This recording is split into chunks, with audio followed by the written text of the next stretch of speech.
ایک یہ پوچھا کہ وہ کمپنی کا، میں نے اسی لیے روک دیا کہ مجھے پتا ہے کہ لمبی تفصیل دیکھیں، اس قسم کی کسی بھی کمپنی میں انویسٹمنٹ جائز نہیں ہے. تھوڑا دے دیں، آپ کو پروفٹ دیں گے، پھر آپ ممبر بنائیں، جتنے ممبر بنائیں گے ان کا کمیشن بھی آپ کو ملتا رہے گا. مجھے سمجھ میں نہیں آتا کہ ہمارے لوگ کیوں یہ بات نہیں سمجھتے کہ اس سے پہلے جو اس طرح کی کمپنیاں آفر کرتی رہیں وہ کہاں چلی گئیں.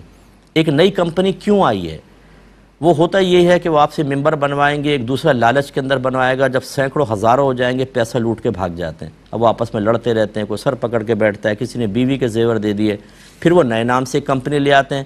ہماری ترسی ہوئی مخلوق جو یہ کہتی ہے خدا کے واسطے ہمیں کوئی پاگل بناؤ، بدھو بناؤ، بے وقوف بناؤ، پیسہ پڑا ہوا ہے اس کو ضائع کیسے کریں، کچھ کرو، وہ فوراً اس کے اندر داخل ہو جاتے ہیں.